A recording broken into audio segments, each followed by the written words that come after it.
Kali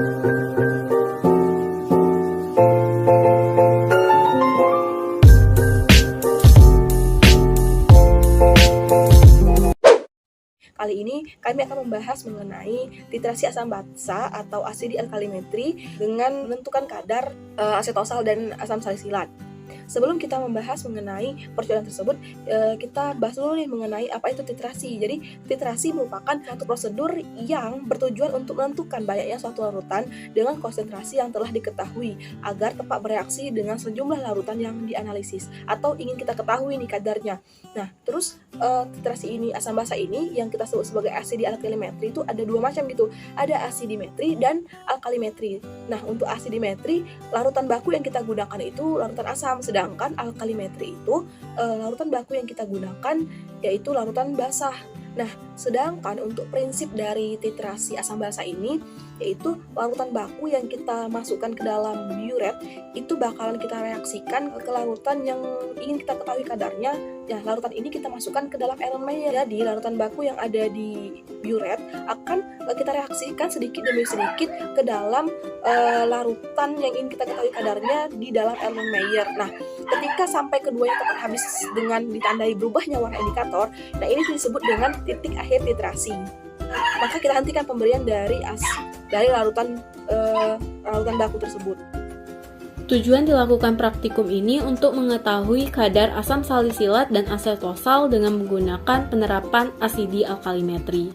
Alat yang digunakan antara lain beker gelas, Erlenmeyer, buret, dan statif. Bahan yang digunakan asetosal, asam salisilat, NaOH, asam oksalat, dan juga H2SO4. Perlakuannya yaitu dengan melakukan titrasi asam basa pada asam salisilat dan asetosal dengan NaOH. Sebelumnya kita bakukan terlebih dahulu NaOH dengan menggunakan asam oksalat. Karena NaOH ini tidak dapat dipakai untuk standar primer, disebabkan NaOH bersifat higroskopis. Oleh sebab itu, maka NaOH harus dititrasi terlebih dahulu dengan standar primer, yaitu asam oksalat, dengan indikator metil merah. Indikator yang digunakan untuk mentitrasi asetosal dan asam salisilat adalah fenolphthalin.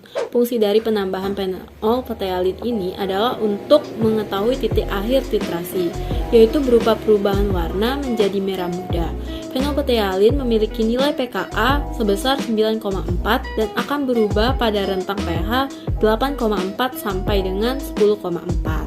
Rentang pH 8,4 sampai dengan 10,4, fenolphthalin mengalami pengaturan ulang struktur karena satu proton dihilangkan dari salah satu gugus fenolnya, seiring dengan meningkatnya pH. Hasil ini menyebabkan perubahan warna dan mengalami perubahan struktur, tergantung pH yang sama.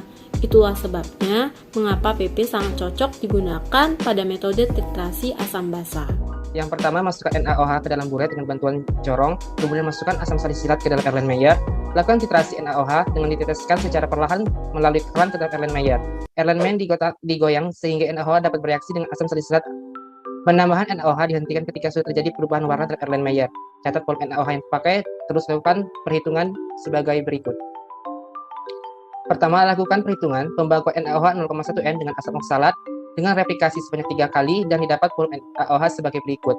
Didapat dengan cara perhitungan volume rata-rata, didapat V2 sama dengan 14,2 ml.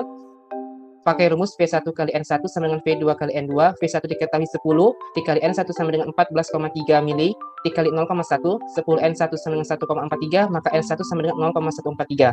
Langkah kedua, lakukan penentuan kadar asam salisilat dengan sebanyak 3 kali replikasi dengan volume NaOH dihitung dengan volume rata-rata dapat 15,93 ml. Perhitungan kadar dilakukan dengan rumus Mg per Bm dikali 1 sama dengan V1 kali N1. Mg per Bm sama dengan 138,12 dikali 1 sama dengan 14,0143. Didapat massa yang digunakan atau kadar yang didapat adalah 276,51 mg. Persentase kadar yaitu 276,51 per 500 dikali 100% sama dengan 55,30%.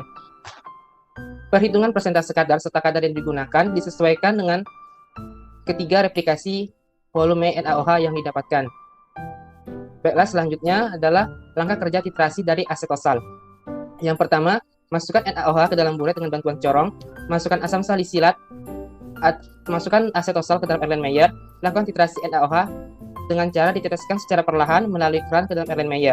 Erlenmeyer digoyang sehingga NaOH dapat bereaksi dengan asam asetil salisilat atau asetosal. Penambahan NaOH dihentikan ketika sudah terjadi perubahan warna dalam Erlenmeyer. Kemudian catat volume NaOH yang terpakai. Dengan perhitungan yang pertama, lakukan pembangkuan NaOH 0,1 N dengan menggunakan asam oksalat sebanyak 3 kali replikasi dengan volume NaOH yang tertera sebagai berikut. Kemudian lakukan perhitungan rata-rata volume dari setiap replikasi, didapat volume sama dengan 14,53 mili.